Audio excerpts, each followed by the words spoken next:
Please, don't go upstairs, she whispered, her hands trembling, eyes glistening with fear. The billionaire froze. No one had ever spoken to him like that before, especially not her. Why? He asked, his voice low and dangerous. She swallowed hard. Because what you're about to see will change everything you believe about your own family. That's how a quiet whisper from a maid stopped a man who owned half the skyline of Chicago right in his tracks. He came home early expecting to catch his wife's surprise party. But what he discovered instead was a secret that shattered everything he thought he knew about loyalty, kindness, and love. Stay with me, because this story, it's going to leave you speechless. Before we go any further, let me ask you, where in the world are you watching this story from, and what time is it there? If you believe stories of truth and hidden kindness deserve to be heard even louder, don't forget to subscribe, so you never miss journeys like this one. The hum of the jet engines faded as Nathan Pierce stepped onto the private tarmac just outside O'Hare International Airport. To most of Chicago, Nathan was a ghost, rarely seen, always spoken about. The man behind Pierce Holdings, a tech and real estate empire so vast that even his name carried weight. But tonight, his return wasn't planned. He'd wrapped up his New York meetings a day early. No one knew. Not his assistants. Not his wife, Vanessa. Not even the staff at the lakefront mansion that could fit a small hotel inside it. He told his driver, Marcus, no calls, no texts, just drive. Nathan leaned back in the black Escalade, eyes drifting to the skyline lights. Chicago glittered under the early December snow, cold, beautiful, distant, just like his life had been lately. At 43, he had everything the world could offer: money, awards, headlines. But what he didn't have anymore was peace. The whispers of loneliness in that giant house had grown louder since his father's death, and his marriage had become something the tabloids loved to speculate about, but he quietly endured. When the car pulled up the circular driveway, Nathan noticed something strange. A light flickered on in the east wing, his study. It was almost midnight. Nobody was supposed to be there. Stay here, he told Marcus and stepped out. The snow crunched beneath his shoes. The mansion loomed, too quiet. He keyed in his passcode. The door unlocked with a faint click, and warm air brushed past him. The faint scent of cinnamon, Vanessa's favorite candle, lingered in the air. As he walked through the marble foyer, faint music drifted from the living room. Not the classical pieces Vanessa liked, but something softer, an old country song. And then he saw her, Elena, the new maid. Barely in her 20s, quiet, kept mostly to herself. She was standing by the grand staircase, holding a tray of folded towels. Her eyes widened the second she saw him. Mr. Pierce. She stammered, nearly dropping the tray. Nathan smiled slightly. Relax. I live here, remember? But her eyes darted upstairs, panic flickering in them. Her voice trembled. Sir, you weren't supposed to be home yet. Nathan frowned. No one was supposed to know I was leaving early. What? Her throat tightened. She hesitated, then stepped closer, lowering her voice until it was barely a whisper. Please, don't go upstairs. Nathan's brow furrowed. Elena, is someone in my house?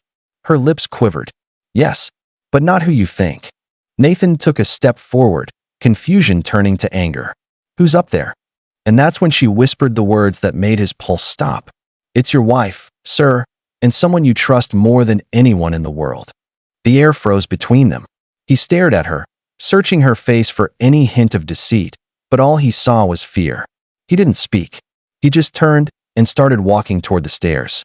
Elena grabbed his arm, her fingers cold and shaking. Sir, please. If you see it for yourself, you'll never unsee it. Just let me show you something first. Nathan hesitated, torn between rage and disbelief. The sound of laughter floated down from the second floor. A man's voice. A woman's. His wife's. His entire chest tightened, breath catching like he'd been punched. He looked back at Elena. You'd better start talking. Right now. She took a deep breath. Not here. Not where they can hear. Please, just trust me, sir. 5 minutes, and I'll prove I'm not lying. Nathan's jaw clenched. He nodded once. You've got 5 minutes. As they disappeared into the back hallway, past the kitchen and toward the staff wing, the music upstairs grew louder. And for the first time in years, the man who thought he controlled everything had no idea what was coming next. Elena led Nathan down the dim corridor that connected the main mansion to the service quarters. Every few steps, she'd glance over her shoulder as if she expected someone to appear behind them. Her voice was low but steady. "Mr. Pierce, I wasn't supposed to find out. But I did, and I didn't know what to do." Nathan's patience was thinning fast. "Find out what, Elena? I don't have time for." She stopped abruptly at a small wooden door near the laundry room, the kind no one would notice unless they were looking. It was slightly ajar, and a faint hum came from inside. "Inside here," she whispered. Nathan pushed the door open. It wasn't a closet. It was a hidden storage room, converted into something else entirely. A laptop sat on a table. Several small security screens flickered, live feeds from around the mansion. But the camera angles weren't his. They were new. Secret ones. Elena stepped closer. "These were installed 3 weeks ago. Your wife told the contractors they were part of the new security system. But they're not connected to your network. I only found out because one of them malfunctioned." Nathan's heartbeat slowed, then spiked. "She's spying on me?" Elena shook her head. "Not you, sir. On the staff, and someone else." She pressed a button, and the screen changed, showing the upstairs hallway outside the master bedroom. Then, she played a saved clip. Nathan's stomach dropped. On the footage, Vanessa appeared, leaning against the bedroom doorway, smiling. A man entered. Tall. Familiar. Nathan stepped closer, eyes narrowing. "That's impossible." Elena didn't look away. "Your chief financial officer, sir. Mr. Grant." For a moment, Nathan couldn't speak. Grant Ellis had been his closest friend for 20 years, his confidant since college, his business right hand, his daughter's godfather. On the screen, the two figures laughed, then disappeared inside the room. The feed cut. Nathan exhaled sharply, his jaw tightening as silence filled the air. Elena lowered her voice. "It's been happening for weeks. I didn't know how to tell you. I wanted to pretend I didn't see it. But Rex," she caught herself, blushing. "I mean, the dog, your German shepherd. He's been restless at night, growling at the stairs. I think he knows something's wrong." Nathan stared blankly at the screen, his mind racing. He whispered, almost to himself, "Grant. Of all people." Then his eyes shifted to Elena. "Why are you showing me this now? Why not before?" Elena hesitated. "Because I didn't want to lose my job. My aunt, she's sick, and this job is all I have. But tonight, when you came home early, I thought maybe this was my chance to tell you before something worse happened." Nathan frowned. "Worse?" She nodded, voice shaking. "Sir, I overheard them earlier this week. Your wife was talking about moving accounts. Offshore. She said after your next board meeting, you'd be signing something that would transfer half the company's shares to her trust. And that once that happened." Elena swallowed, unable to finish. Nathan's eyes darkened. "Once that happened, what?" "She said she wouldn't need you anymore." The words hit like a physical blow. For years, he'd brushed off rumors, convinced himself that the distance in his marriage was just stress, that Vanessa's coldness was exhaustion. But this was betrayal wrapped in strategy. He turned away from the screen, fists clenched. His voice dropped to a whisper. "Everything I built, she's dismantling from the inside." Elena looked down. "I'm sorry, sir. I shouldn't have." He interrupted softly. "You did the right thing." For a long moment, they stood in silence, the only sound being the faint hum of the security system. Then Nathan looked up again, his voice steady now. "Elena, do you know where they are right now?" She nodded. "In your study. They've been drinking, going over papers. I think they think you're still in New York." He inhaled deeply, anger fighting with restraint. "Then we end this tonight." Elena's eyes widened. "What are you going to do?" Nathan straightened his jacket. "Something I should have done years ago, find out the truth face to face." But as he reached for the door, Elena's voice stopped him again. "Mr. Pierce, please. There's one more thing." He turned back, impatient. "What?" Her hands trembled as she handed him a small flash drive. "I found this in the guest room. It's not hers, it's his. There's footage on it. Not of you, of your daughter." Nathan froze. "My daughter?" Elena nodded. "I didn't open it, but the way it was hidden, it felt wrong. I think it's connected." The world seemed to tilt under Nathan's feet. Betrayal was one thing, but if his child was involved? He looked at the flash drive like it was burning his hand. "Stay here," he said finally, voice low, cold, and controlled. Then he turned and walked out of the service hall toward the grand staircase, every step heavier than the last. Elena watched him go, whispering under her breath, God, please don't let him find what I think he's about to. Nathan closed the office door behind him, shutting out the faint hum of the house. The study smelled faintly of bourbon and cedarwood polish, familiar, but now tainted. On his desk sat an open bottle of Macallan, 2 half-empty glasses, and the sound of laughter echoing faintly from the hallway. Vanessa and Grant. He slid the flash drive into the computer. The screen blinked. A folder popped open, labeled Project Mercy. Inside were several video files, time-stamped over the last 3 months. Nathan's hand trembled slightly as he opened the first one. The footage wasn't security. It was surveillance, taken from his daughter's boarding school, hidden cameras in her dorm hallway, her classroom, even the cafeteria. He couldn't breathe. His daughter, Mia, was only 13. He clicked another video. This time, it was footage from a hotel lobby, then a parking lot, then a private meeting room. Grant was there, talking to someone Nathan didn't recognize. A tall man in a gray suit, carrying a briefcase embossed with the logo of an offshore trust firm in the Cayman Islands. Nathan felt his pulse pounding in his ears. You son of a... Before he could finish the thought, a voice came from the doorway. I wouldn't do that if I were you. Vanessa stood there, one hand resting on the doorframe, her expression somewhere between smug and nervous. Grant hovered just behind her, jaw clenched, holding a glass of bourbon. Nathan turned the laptop around so they could see the paused footage. You want to explain this? Grant's eyes darted toward Vanessa. He wasn't supposed to. Vanessa cut him off, stepping into the room, her tone cold. You were never supposed to come home tonight. Nathan's laugh was low, bitter. That's the part that surprises you? For a moment, no one spoke. The air was thick with years of lies suddenly exposed. Then Vanessa took another step forward. You built this empire, Nathan, but you've been gone for years, mentally, emotionally. You care more about numbers and mergers than your own family. So, yes, I took control. I did what you wouldn't. By sleeping with my best friend, he shot back. Her eyes flinched, but she didn't back down. By saving what you were about to destroy. Nathan shook his head. You stole from me. You risked everything I worked for. You filmed our daughter. That wasn't me, she snapped. That was Grant's insurance policy. Grant stepped forward, defensive. You don't understand, Nate. This wasn't personal. It was business. Vanessa and I just... Don't, Nathan said quietly. His voice was calm now, which somehow made it worse. Don't use her name like that again. Silence. Then, out of nowhere, Rex, Nathan's dog, barked from the hallway, loud and deep. A moment later, Elena appeared behind him, breathless.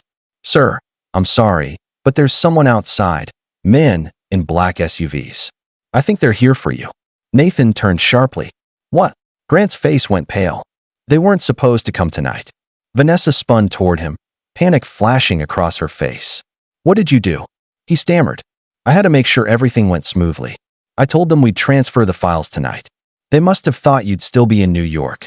Nathan was already moving. He grabbed the flash drive, stuffed it into his pocket, and motioned for Elena. Get me his photos from the wall safe. Now. Grant tried to block him. Nate, listen, these people don't care about your family drama. They want that data. You give it to them, they walk away. Nathan stopped in the middle of the room, eyes locked on him. You mean you walk away? I'm not handing over anything.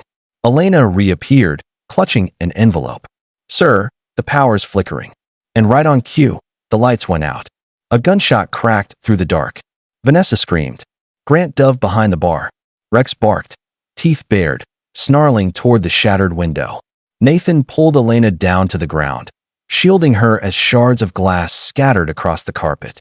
Headlights from outside flickered through the broken window, casting fractured light across the chaos. He could hear men's voices shouting.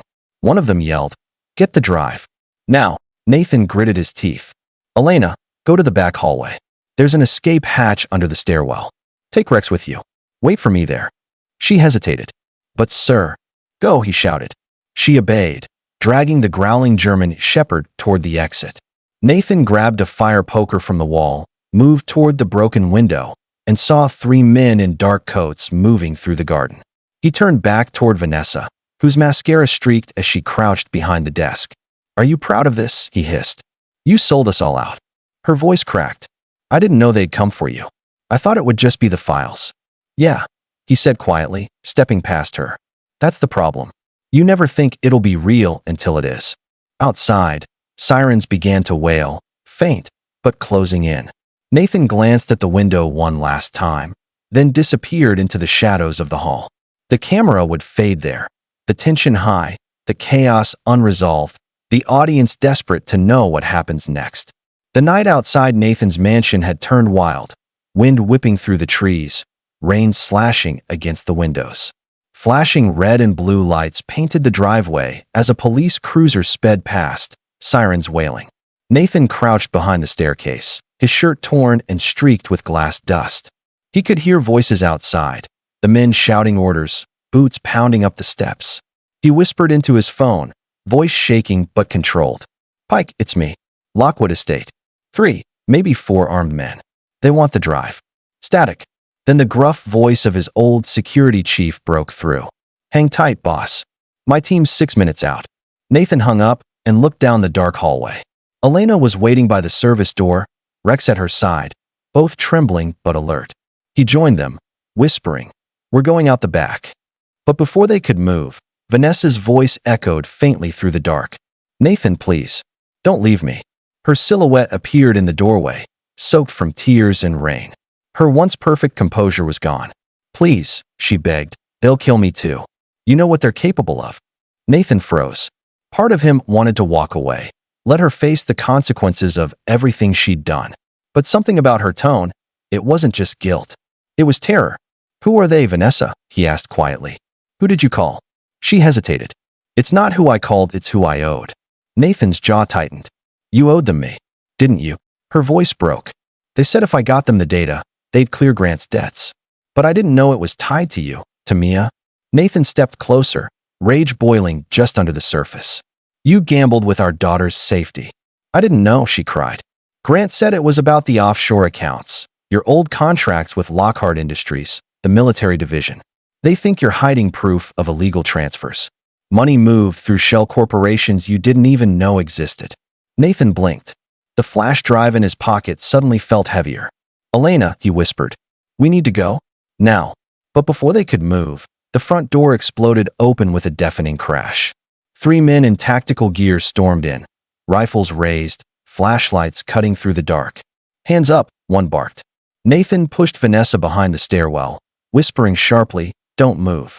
Then he stepped forward, hands raised, his voice cold and steady. "You're wasting your time. The files aren't here." The man at the front tilted his head, his voice distorted through a mask. "Oh, but they are. And we know exactly who helped you steal them." He tossed something onto the marble floor. A phone, cracked screen still glowing, with a single text thread open. It was Elena's. Nathan froze. The last message on the screen was from her to someone labeled PC Security. It read, "He's found the drive." "What do I do?" Nathan turned toward her slowly. "Elena." Her eyes widened in panic. "Sir, I swear, I didn't mean for. They told me they'd hurt my brother if I didn't cooperate." Nathan's heart sank. His world, already splintered, shattered completely. He whispered, "Everyone I trusted, everyone." The masked man stepped closer. "We'll take the drive now." Rex snarled and lunged forward, clamping down on the man's arm. Gunfire erupted, the deafening crack echoing through the mansion. Nathan dove, pulling Elena down again, and kicked the weapon out of another attacker's hand. In the chaos, Vanessa grabbed a fallen pistol and fired blindly toward the intruders. One man dropped. The others retreated toward the door, shouting into radios. Nathan crawled toward the corner, clutching his bleeding arm. He looked up. Elena was sobbing, holding Rex, whose leg was grazed by a bullet. Nathan's voice was strained but steady. "You did what you had to do. I'm not mad at you. But now you finish this with me." Outside, headlights blazed through the rain. Pike's black SUV screeched to a halt, and his team, 4 ex-military men in tactical vests, poured out, taking position. Gunfire burst again. Then silence. The men in black were on the ground, disarmed. Pike burst through the door, scanning the scene. "Jesus, Nathan, what the hell happened here?" Nathan held up the flash drive, rain dripping from his hand. "It's not just business data, Pike. It's a trail of laundering, government contracts. They've been moving billions through my company under my name." Vanessa fell to her knees, sobbing. "They used us, Nate. All of us. Nathan just stood there, chest heaving, the storm reflecting in his eyes. Then it's time they pay for it. Pike nodded grimly. We'll take it to the feds. But Nathan shook his head. Not yet. Not until I know everyone involved. As Pike's team began clearing the house, Nathan turned to Elena, whose hands were still shaking. He handed her his phone. There's an address in my notes. Go there tomorrow morning. You'll find someone who can help your brother. You're free. Her eyes filled with tears. Sir, I'm so sorry. Nathan looked away, his voice quiet. So am I. He stepped out into the storm, the wind howling around him, his white shirt clinging to his skin, blood mixing with rain. Vanessa called out after him. Where are you going? He didn't look back. To finish what you started. And with that, he disappeared into the night. Morning broke over Seattle like a bruise, gray clouds rolling low over the skyline, streaks of sunlight piercing through in weak, golden beams. Nathan stood alone by the edge of Lake Union, the flash drive in his hand, watching the water ripple under the wind. His right arm was bandaged, his face still cut from the night before, but his eyes burned with clarity and quiet fury. Behind him, Pike approached, holding 2 coffees. You sure about this, boss? Nathan nodded. Yeah, it's time. They drove downtown, past Pike Place Market just as the vendors were opening, and parked near a glass tower with a bronze logo that read Lockhart Capital Partners. Nathan's former allies. His board. His so-called friends. Inside, security guards froze as he entered, rain-soaked but unflinching. Every step echoed on the marble. The board meeting had already begun. 8 men and women in sharp suits looked up, startled. Grant was there too, Vanessa's secret lover, the man behind it all. He rose, sneering. Nathan. My God. You look like hell. Nathan smirked. You should see your balance sheet. He tossed the flash drive onto the table. That's the full audit trail. Offshore transfers. Dummy charities. Kickbacks. Every dollar you funneled through this company using my signature. The CFO stammered. That's impossible. Nathan cut in. No, it's not. Because you made one mistake. You thought I stopped caring. He hit a button on his phone. The projector on the wall lit up, displaying files, transaction codes, digital fingerprints. And then, recorded audio, Vanessa's voice. Grant, if we move the Lockhart funds before Friday, Nathan won't even know it's gone. A stunned silence fell over the room. Grant's face drained of color. You bugged her phone. No, Nathan said coldly. Rex did. The board erupted. Lawyers whispered into phones. Security radioed for compliance officers. It was chaos. Nathan turned to Grant.